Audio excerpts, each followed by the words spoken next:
Hi students, so in today's lecture we are going to learn about the superposition of waves and interference of waves.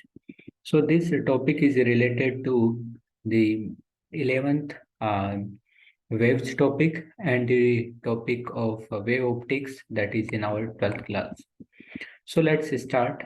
So first, let's understand what is superposition, and there is a particular condition in the superposition that is known as interference. So in our syllabus, interference is in more detail. So we are going to cover that. So first, let's understand what is superposition.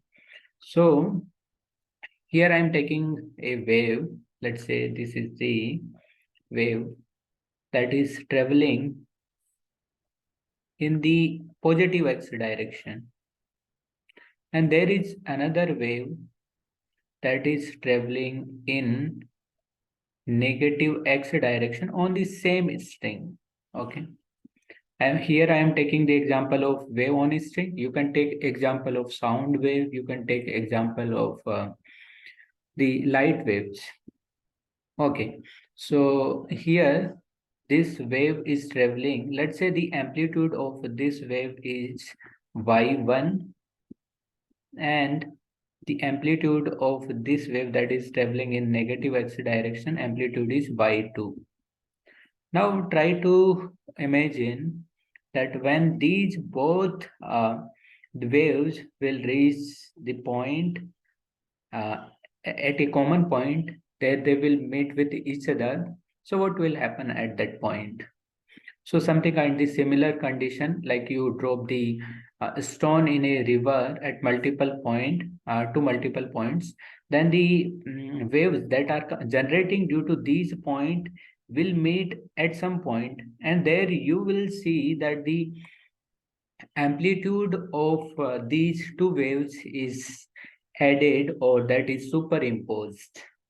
So that phenomenon that we observe is known as superposition, and here we are going to discuss that in our case of waves. So when these two waves will meet with each other at the common point, so they will have the displacement something kind of like this. Okay. So here the displacement will be this displacement will be sum of the both displacement y1 and y2. Okay, so this phenomenon is known as superposition. So we can define the superposition. We can write down that what is superposition. So two or more waves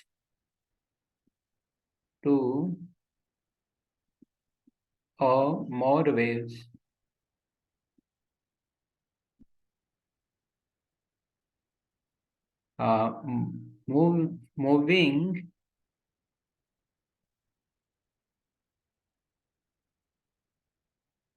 in same direction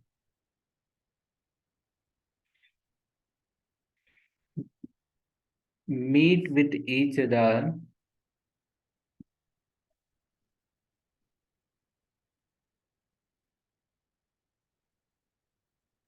then the displacement, then the net displacement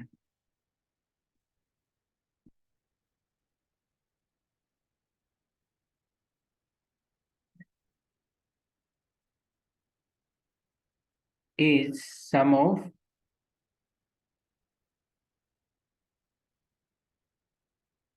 individual displacements.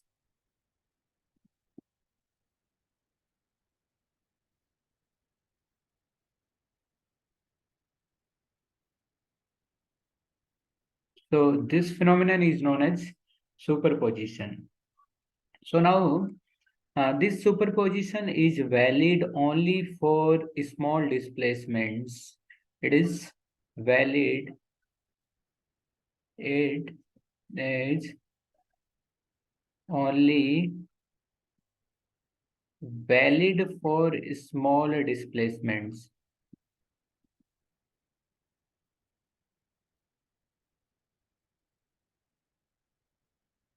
Okay. Why so? Because if we take bigger displacement, then this will not be followed.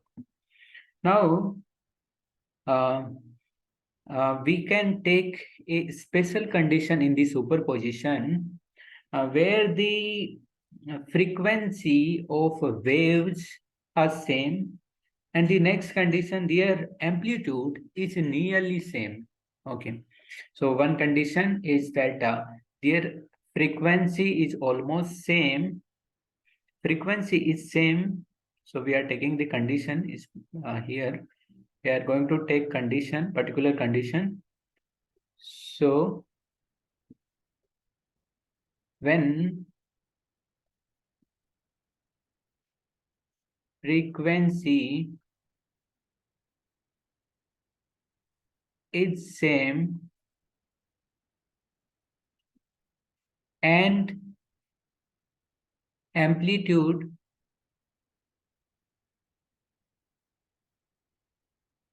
of waves is almost the same,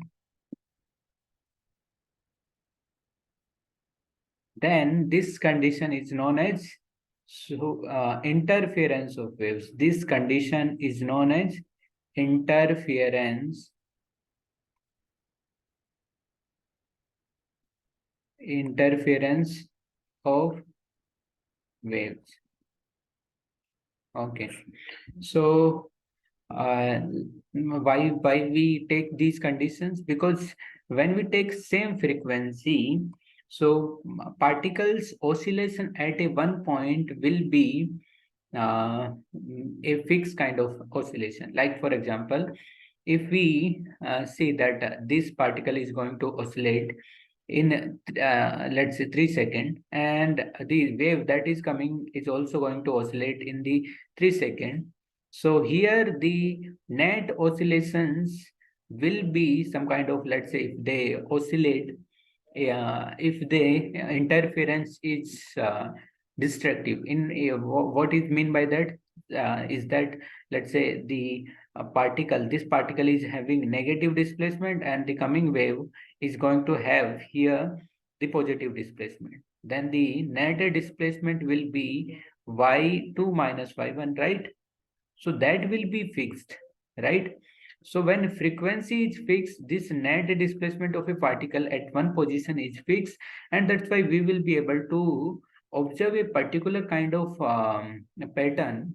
So that's why we take a same frequency and amplitude is almost same. Why? Because if we take, let's say, this amplitude is very, very small compared to this, then this wave is not going to affect this wave so much, right? So we will not be able to see the effect of this second wave. That's why we take the almost same amplitude, right?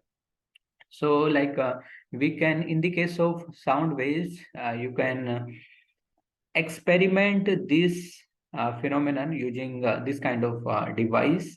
So here you can do at your home also this experiment. So here we are going to have this kind of structure, and here this is okay, right? Yeah, so wave can travel from this side, and it can go through this this side, or is it can go through this side, and you can change the place of this point, exit point of wave, right? So if you make this kind of structure, and if you slide like this, and you put some speaker or some kind of sound device on this side, so this side sound will travel, and the both waves will meet over here. Okay, this coming from this side and this coming from this side. Okay, so when they will meet here, it at this point, they will have some kind of superposition, and because the amplitude and frequency is same, so they are going to have interference. Now if you have a particular condition where waves are going to interfere in such a way that their net displacement is their individual displacement is opposite, so the net displacement will be zero. So this kind of interference is known as destructive interference. Destructive interference. So, in the case of destructive interference, the net displacement will be zero, and that's why you will not be here. You will not be able to hear any kind of sound from this. Like this, if you slide it a bit above, so you will not be. You may hear, or you may hear double of the intensity. What is double of the amplitude that is over here? That is the constructive interference.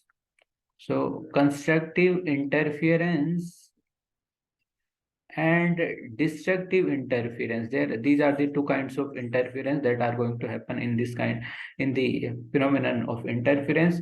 In the case of constructive interference, the total displacement is the sum of the individual displacement or individual amplitude of the particle, and in the case of destructive interference, y is equals to y1 minus y2. Okay. So in the next lecture, we are going to cover in detail what is interference, how do we calculate, how do we find out the amplitude at any position. So in this lecture, we are going to end over here. Okay, so thank you.